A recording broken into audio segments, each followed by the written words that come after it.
Welcome to the Mental Fitness Podcast. Today's entrepreneurs are mental athletes that have to know about the mind and how to keep it fit. Our goal is to increase our resilience against stress and anxiety, optimize our productivity, motivation, and optimism by learning about the human mind through psychology, neuroscience, and human behavior. I'm your host Ozan. I'm a founder who has experienced the challenges of launching and growing a business and a keen student of human behavior over the last 15 years. I'll share with you what I know and learn.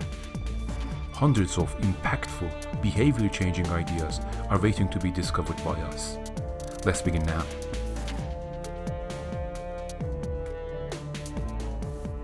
Hello and welcome to another episode of the Mental Fitness Podcast for Entrepreneurs. I'm very excited today because there is something that I'd like to share with you which resonates really deeply with what I do, and I think it's really important for entrepreneurs, and that is the idea of pushing yourself but not punishing yourself.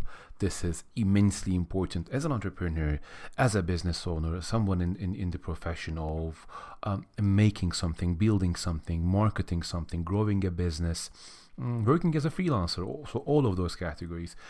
So you have to push yourself. Why?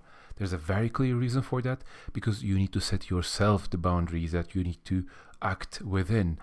In a corporate job, in a larger organization, or even when you're a student, the reality is your goals are already set for you. So there are certain barriers, there are certain limits that you have to perform above, or obstacles that you have to overcome. If you cannot do that, you fail.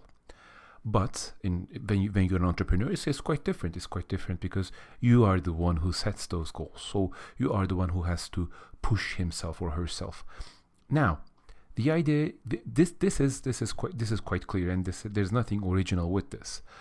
But what happens is, because we depend on the idea of pushing ourselves, we sometimes push ourselves in the wrong direction, and that turns into punishing ourselves by overworking, by ruminating on the negative aspects of the business we're building, and it becomes a real difficult vicious cycle again. So again, the core idea is push yourself, but push yourself in the right direction and make sure it's not a self-punishment. And this is something people do subconsciously, usually most of the time. There is no relation between how difficult you make your life for yourself and your success. This is an idea. It's not only enough to understand this at a rational level. You have to internalize this at an emotional level as well. So let me repeat that again, because it is immensely important. No relation. There is no relation between how difficult you make life for yourself and your success. Now, sometimes you need to put in the work, you need to hustle, you need to work really hard, and that can feel like as a life that is difficult, which is okay, but that is an end result. But sometimes, just like some people love to virtue signal or show that they are a successful startup, even though company is not making a profit, is not growing very well, it is the startup game that people want to show off. And in those situations, there's a mismatch between what is really going on and what it looks like there is going on. So there is like there's a correlation, but sometimes we focus on the end result, the symptom, if you will, rather than the core dynamics there. So because our subconscious knows about this, sometimes we trick ourselves into working hard, and we trick ourselves to think, okay, if I'm working really hard, then it must mean I'm making progress. But it cannot be further from the truth. You may be working hard, but it might not mean that you're making progress. Or you might work less, but it might mean that you're making great progress. So there's a relation, but there is no strong causation. There's a correlation that's quite more nuanced. So that's the first thing to understand about this. We try to make it hard without knowing, and that is the thing here. We are not always aware of this, aware of what's going on here. We try to make it easy at a conscious level, but it turns out when things are not going very well, we double down on the work and we make life miserable for ourselves. But this is a vicious cycle you have to immediately break out of when you feel you're getting into that is what a mentally fit mind requires. You need to plug that hole as soon as you can when you observe yourself going down there. Feeling we are working really hard is an assurance of showing effort. We are assured that we are showing good effort, so we are doing our part. But there is a problem here, and that problem goes back to a core understanding about how the world works. So some people believe in the idea of a just, fair world. And if this is the type of a world in which people are rewarded in equal measure to the amount of effort that they have shown, or in accordance in a balanced way of their skills, of their intelligence, of their hard work, of their creativity, etc. This is not the world that I believe in. I wish that world existed, but it would be wishful thinking. The exact definition of the word is of that phrase is this. This would be wishful thinking, imagining that the world we are living in now is a world which is fair and just, and everybody gets their piece of the cake. Unfortunately, that's not the case.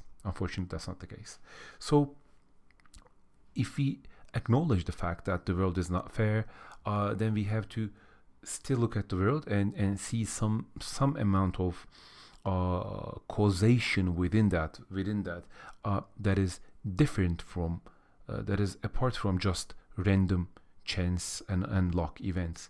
And yes, that's true as well. The world is not run on chance 100%.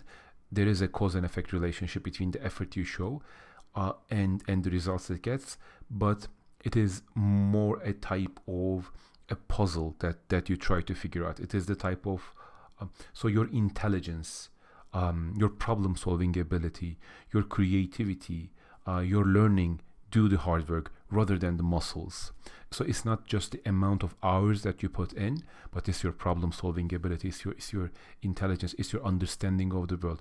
It is, especially as an entrepreneur, your decisions about which direction to go have 10 times more effect than the work you put in that behind that decision. So it's quite tricky. Yes, execution is really important, but decisions are really important as well. So with this introduction, now it is time to talk about the exercise for the mentally fit mind. So what are the exercises, the training guides, if you will, we can take out of this core understanding. So the idea is, just to reiterate, you need to push yourself, but in the right direction, and you need to make sure it is not a punishment of self. And it comes back to the idea of right amount of stress. So stress can be good and it can be bad. It is very contextual.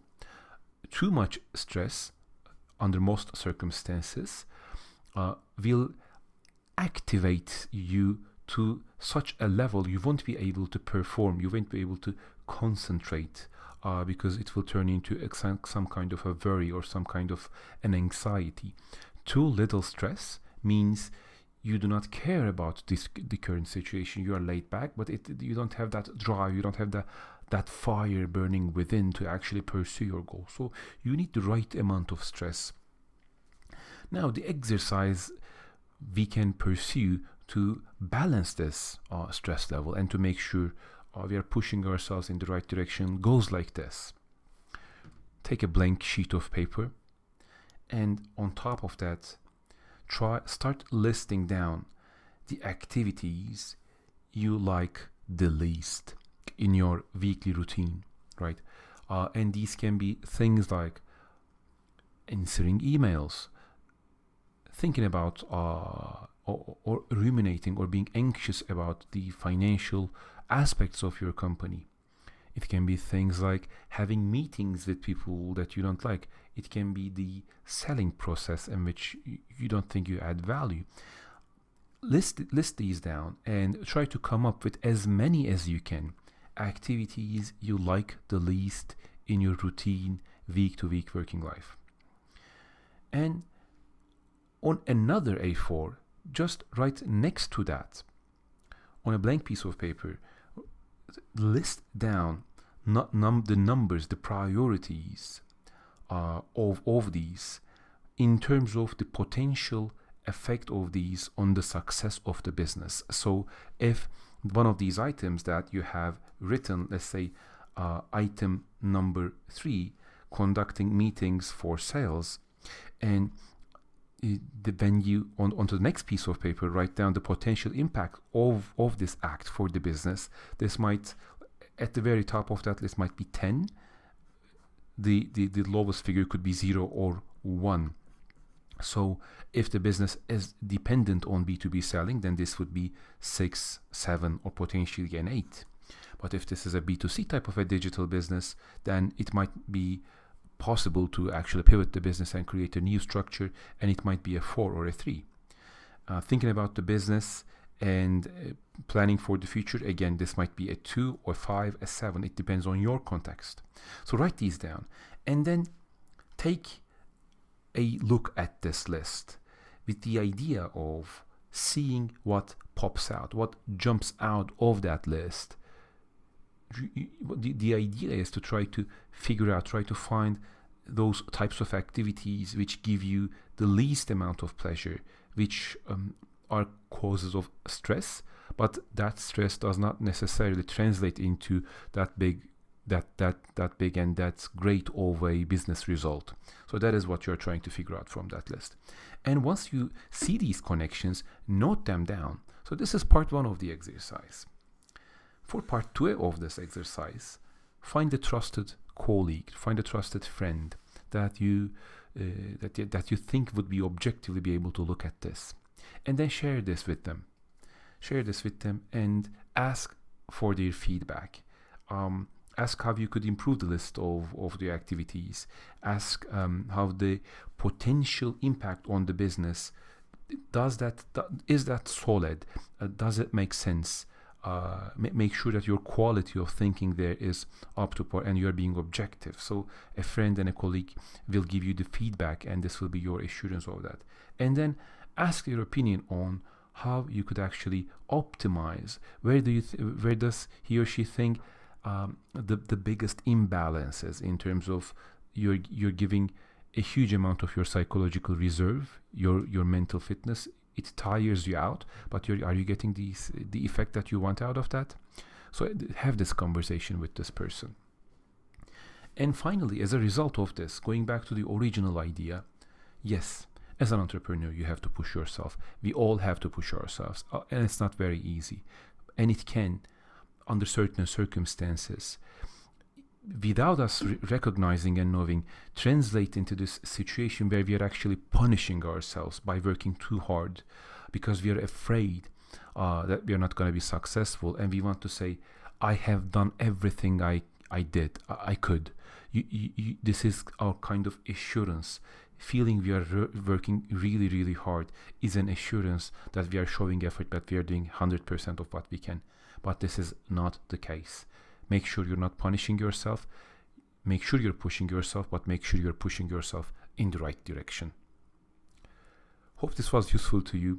This is a method that I use in some of my decisions. And I'll talk to you in the next episode. Take care. Bye-bye.